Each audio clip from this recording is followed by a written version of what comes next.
That was not a large applause. Start again.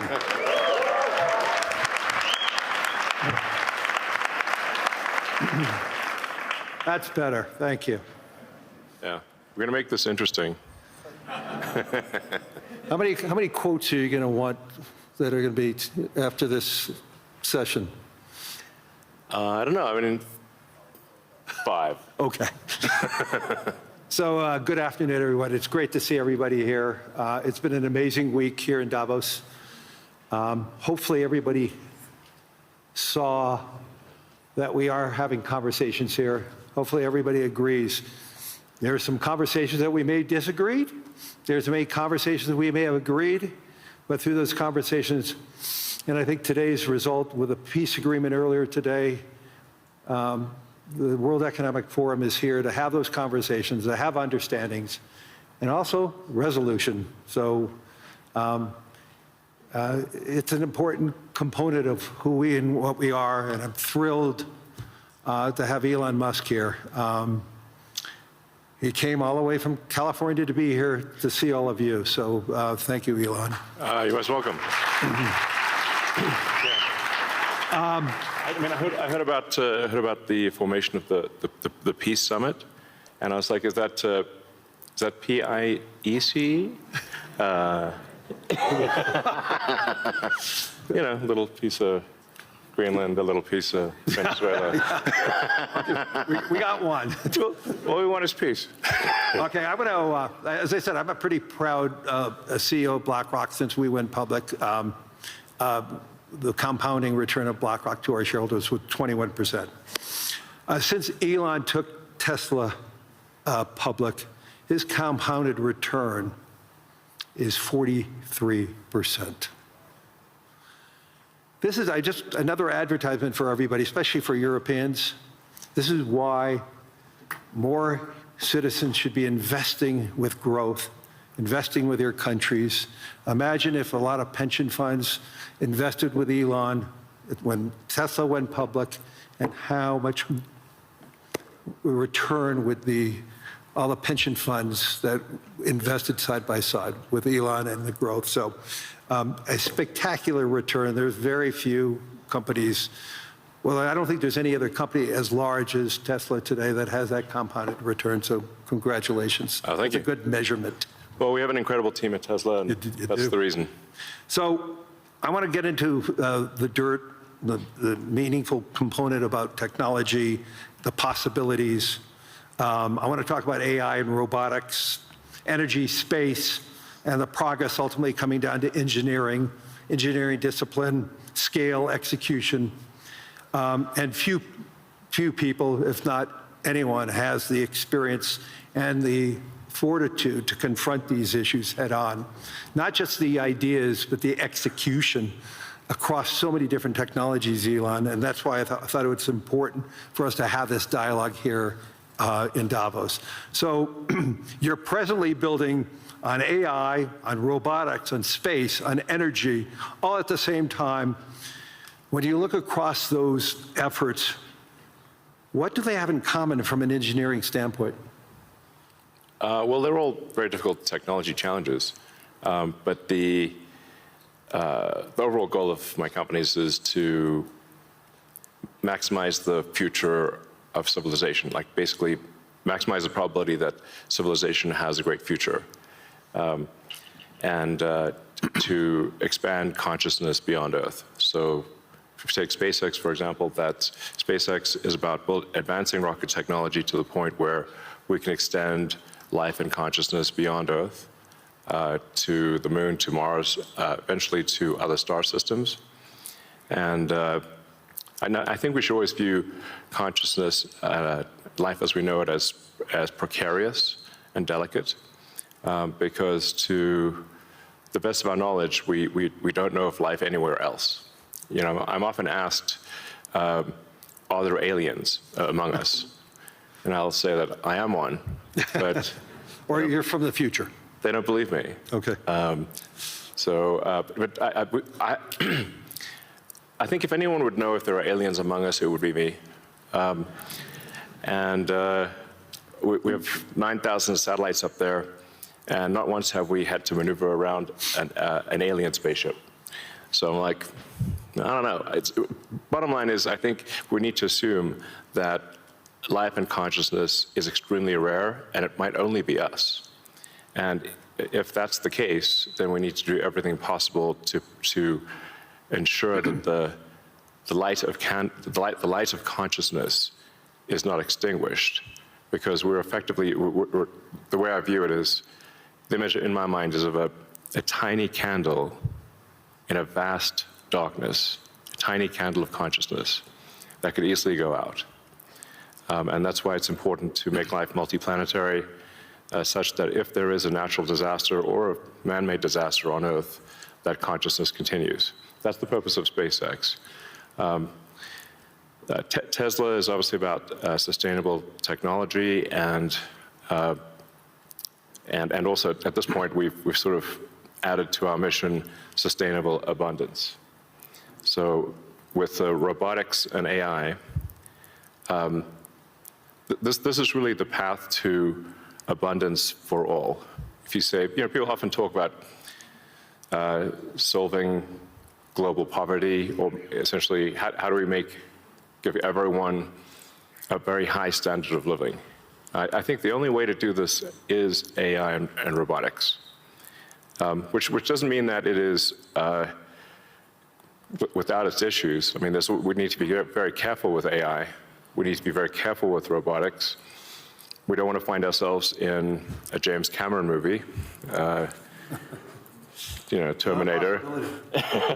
He's got great movies, love his movies, but we don't want to be in Terminator, obviously. But if you have ubiquitous AI that is essentially free or close to it, and ubiquitous robotics, then you will have an explosion in the global economy, an expansion in the global economy that is truly beyond all precedent. Elon, can that expansion be broad? Yes. Or is it narrow? And how can that be created? How can it broaden the global economy? Yeah, I mean, a way to think of it is that if you have a large number of humanoid robots, the economic output is the average productivity per robot times the number of robots. Right. And actually, my prediction is in the benign scenario of the future that the robots will actually make so many robots and AI that they will actually saturate all human needs. Meaning you won't be able to even think of something to ask the robot for at a certain point. Like there will be such an abundance of goods and services, because my prediction is that there'll be more robots than people. So, but how do you then have human purpose in that scenario? Yeah, I mean, nothing's perfect, but I mean, it is a necessary. Like, you can't have both. You can't have work that has to be done and amazing abundance for all. Because if it's work that has to be done, then you, and only some people can do it, then you can't have abundance for all. Then it's narrow. Yeah, it's narrow, yeah. Exactly. So, but if you have billions of humanoid robots, and I think there will be, I think everyone on Earth is going to have one and going to want one. Because who wouldn't want a robot to, assuming it's very safe, watch over your kids, take care of your pet. If you have elderly parents, a lot of friends of mine have said they have elderly parents. It's very difficult to take care of them. Expensive. Yeah, it's expensive, and there just aren't enough people to take care of there aren't enough young people to take care of the old people. Right. So if you had a robot that could take care of and protect an elderly parent, I think that would be great. That would be an amazing thing to have. I think we will have those things. So, I mean, overall, I'm very optimistic about the future. I think we're headed for a future of amazing abundance, which is very cool. And definitely we are in the most interesting time in history. I don't think there's a more interesting time in history. So. Can you and I reverse aging in this new history, or are we going to see it? You know, I haven't put much time into the aging stuff. I do think it is a very solvable problem. Like you can, I think when we figure out what causes aging, I think we'll find it's incredibly obvious. It's not a subtle thing. The reason I say it's not a subtle thing is because all the cells in your body, you know, with some pretty much age at the same rate. Good. I've never seen someone with an old left arm and a young right arm ever in my life. So why is that? That means that there must be a clock, a synchronizing clock, Right. that is synchronizing across 35 trillion cells in your body. You know, there is some benefit to death, by the way. It's like, there's a reason why we don't actually have a longer lifespan, because if people do live forever for a very long time, I think there's some risk of an ossification of society, of things just getting kind of locked in place, and you know, it just may become stultifying, just not lack vibrancy. But that said, do I think we'll figure out ways to extend life and maybe even reverse aging? I think that's highly likely. I'm looking forward to that. Yeah. So in the future that you talk about, the AI models, autonomous machines, rockets, depends on massive increases in compute, massive increases in energy, expensive energy, manufacturing scale. What are the bottlenecks to get there?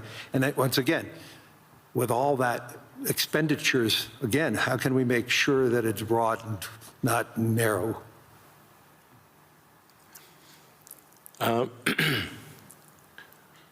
I just think the natural thing is it's going to be very broad, because AI companies will seek as many customers as they possibly can, and the cost of AI is already very low, and it's plummeting every year. I mean, the cost of AI is almost meaningfully changing on a month-to-month basis. There's open models now everywhere. Yeah. Yes, there's open models. And the open models only lag, they're maybe a year behind. Right. The sort of closed models. So I think the AI companies will seek as many customers as possible, which means they'll provide AI to the world. But the cost of getting to there, the compute, the chips, the fab, the powering, that to me, what are the you know, those are a huge. The limiting factor, yeah, I think the limiting factor for AI deployment is fundamentally electrical power. It's just, right, it's energy. Yeah. I mean, we're seeing the rate of AI chip production increase exponentially, but the rate of electricity being brought online is 3%, 4% a year, Yeah. max. Yeah. It's clear that we're very soon, maybe even later this year, we'll be producing more chips than we can turn on. Except for China. China's growth in electricity is tremendous. They're building 100 gigawatts of nuclear as we speak. Actually, solar is the biggest thing in China. So I believe China's production capacity on solar is 1,500 gigawatts a year, and they're deploying over 1,000 gigawatts a year of solar. Now, you know, for continuous solar load, you divide that by roughly, I don't know, 4 or 5. Call it that's around 250 gigawatts of steady state power paired with batteries. And that's a very big number. That's half of the average power usage in the US. Right. So US power usage on average is 500 gigawatts. Right. China, just in solar, just in solar that can provide steady state power, and batteries can do half of the US electricity output per year just with solar. Solar is by far the biggest source of energy. And actually, when you look beyond, or even on Earth, but certainly beyond Earth, the sun rounds up to 100% of all energy. This is an important thing to consider. So the sun is 99.8% of the mass of the solar system. Jupiter is about 0.1%, and everything else is miscellaneous.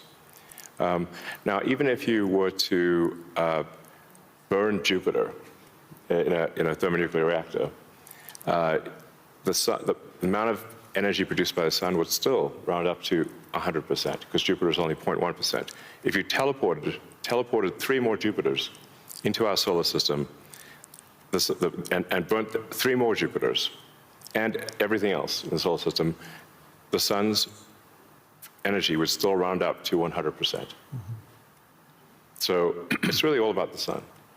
And that's why one of the things we'll be doing with SpaceX within a few years is launching solar-powered AI satellites. Right. Because the space is really the source of immense power, and then you don't need to take up any room on Earth. There's so much room in space, and you can scale to enormous. I mean, you can scale to, I think, ultimately hundreds of terawatts a year.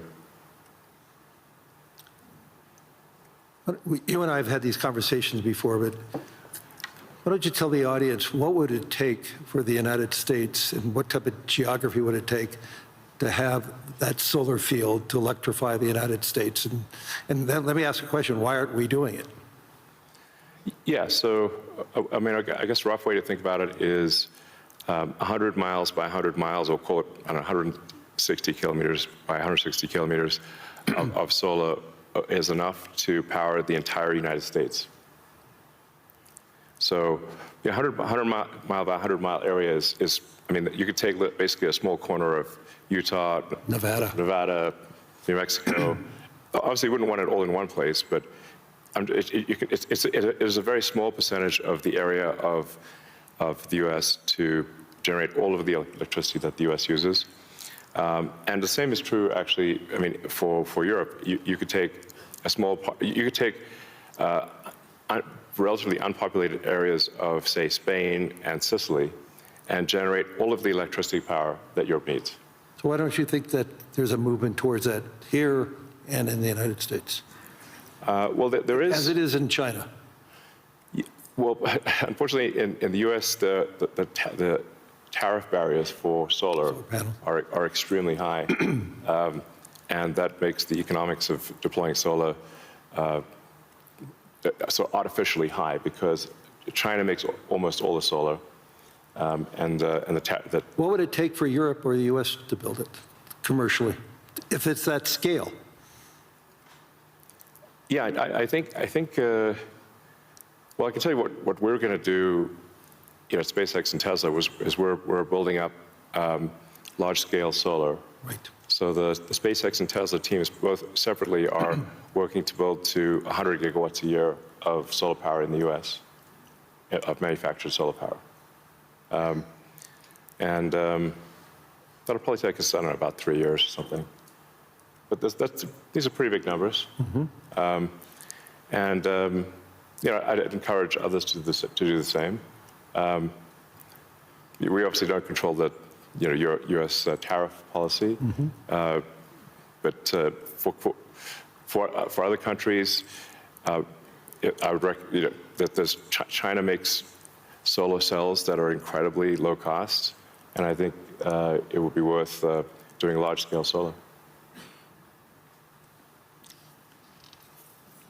So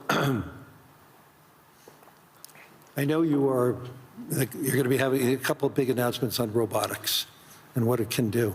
I mean, when I went to the factory, you showed me those robots. Yeah. How quickly, you talked about the billions of robots, but how quickly can they be deployed in a manufacturing setting? How quickly can they be utilized and be functional and create that abundance that you talked about? Well, humanoid robotics will advance very quickly. I think we do have some of the Tesla Optimus robots doing simple tasks in the factory.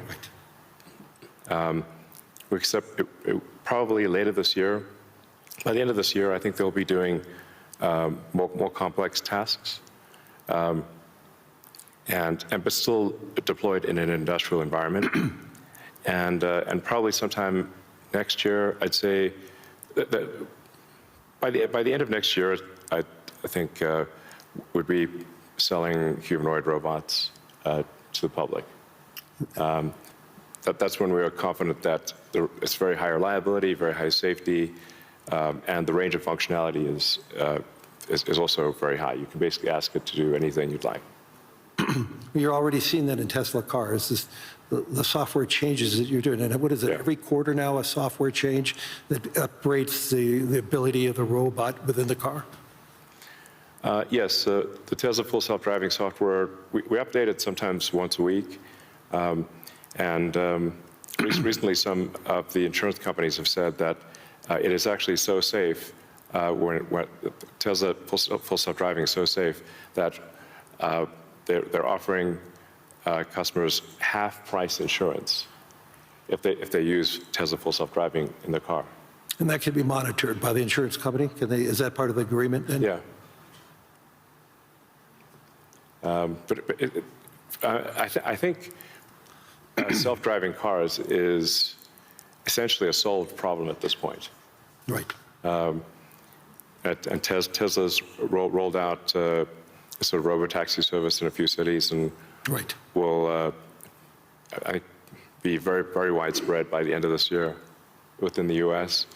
And then we hope to get supervised full self-driving approval in Europe, hopefully next month.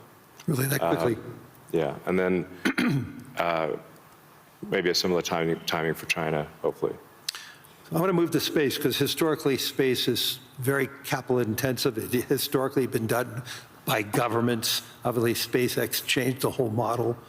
But we've seen it slow to scale, and now I'm starting to see it ramping up in what you're doing and other things. Talk to us about the automation and AI, how it's changing the economics in building and preparing for us in operating in space. Sure. Well, the key breakthrough the major breakthrough that SpaceX is hoping to achieve this year is full reusability. So no one has ever achieved full reusability of a rocket, which is very important for the cost of access to space. We've achieved partial reusability with Falcon 9 by landing the boost stage. We've now landed the boost stage over 500 times. But we have to throw away the upper stage. The upper stage sort of burns up on reentry for Falcon 9. So, and the cost of that is equivalent to a small to medium-sized jet. So, but with Starship, which is a giant rocket, it's the largest flying machine ever made. That's a rocket that you're using for the idea of going to Mars, right? Yeah, Mars and the Moon, as well as for high-volume satellite stuff. So, Starship, hopefully this year we should prove full reusability for Starship, which will be a profound invention because the cost of access to space will drop by a factor of 100 when you achieve full reusability. Right. It's the same sort of economic difference that you would expect between, say, a reusable aircraft and a non-reusable aircraft. Like if you have to throw your aircraft away after every flight, that would be a very expensive flight. But if you only have to refuel, then it's the cost of the fuel. And so that's really the fundamental breakthrough that gets the cost of access to space, we think, below the cost of freight on aircraft. So, under $100 a pound type of thing easily. Wow. So it makes putting large satellites into space, very low, very cheap. And then when you have solar in space, you get 5 times more effectiveness, maybe even more than that, than solar on the ground, because it's always sunny. It's cold. It's always sunny, so you don't have a day-night cycle or seasonality or weather, and you get about 30% more power in space because you don't have atmospheric attenuation of the power. Right. The net effect is solar is 5 times more. Any given solar panel will do 5 times more energy in space than on the ground. Is there any capacity in doing that and then taking that power and bringing it back to Earth? Is there any way of doing that, or you're just taking that power and utilizing it for the needs, like building AI data centers in space? I think the case, it's a no-brainer for building solar-powered AI data centers in space, because as you mentioned, it's also very cold in space. If you're in the shadow, then it's very cold in space, just 3 degrees Kelvin. So you just have solar panels facing the sun, and then a radiator that's pointed away from the sun, so it has no sun incidence, and then it's just cooling. It's a very efficient cooling system. So net effect is that the lowest cost place to put AI will be space, and that'll be true within 2 years, maybe 3 at the latest. Wow. So looking 10 or 20 years out, how would you describe success with AI or space technology, and where do you see it? Are you more certain of what's going to happen in the next 3 years, or 5 or 10? I don't know what's going to happen in 10 years, but the rate at which AI is progressing, I think we might have AI that is smarter than any human by the end of this year, and I would say no later than next year. Wow. And then probably by 2030 or 2031, call it 5 years from now, AI will be smarter than all of humanity collectively. We only have a number of minutes left, but I want to humanize you for a second. So there's no speculation that you're make a joke about peace. Right. I would frame this question by, you are the most successful entrepreneur, industrialist in the 21st century, maybe beyond. I want to really get this. What inspired you? Who inspired you? What was the foundation of your curiosity? And importantly, was there an aha moment, an epiphany at any time in your life and career? Well, as a kid, I read a lot of science fiction, sci-fi, fantasy books. Yeah, we talked about that. And comic books, and I always liked technology. I didn't expect to be where I am today. That seems incredibly implausible. But I was inspired by reading about books about the future, about science fiction, and I guess I want to make science fiction not fiction forever. At some point, turn science fiction to science fact, we want to have like Starfleet and Star Trek, really, for real, like where we actually have giant spaceships traveling through space, going to other planets, traveling to other star systems. I'm just interested if I could be beamed up to go back to New York. I'd like to just be beamed back to New York instead of flying. Yeah. Talking about Star Trek. No, I guess my essential, what I would call the philosophy of curiosity. I'd like to understand the meaning of life. Is the standard model of physics correct regarding the beginning of life, beginning of existence, and the end of the universe? What questions do we not know to ask that we should ask? And AI will help us with these things. So I'm just trying to understand, how do we get here? What's going on? What's real? Are there aliens? Maybe there are.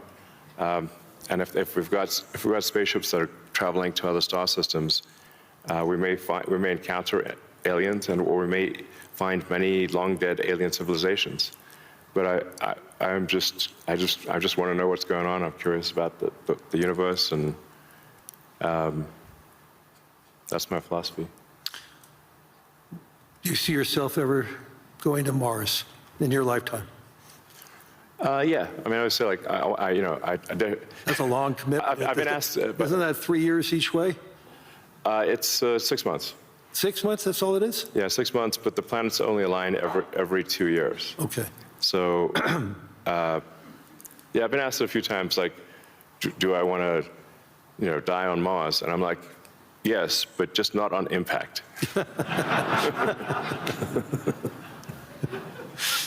That's a good answer. Anyway, we're out of time. Hopefully everybody enjoyed this. I mean, there's so many myths around Elon Musk. I could tell you he's a great friend, and I constantly learn so much from him. And I'm totally inspired by what he has done.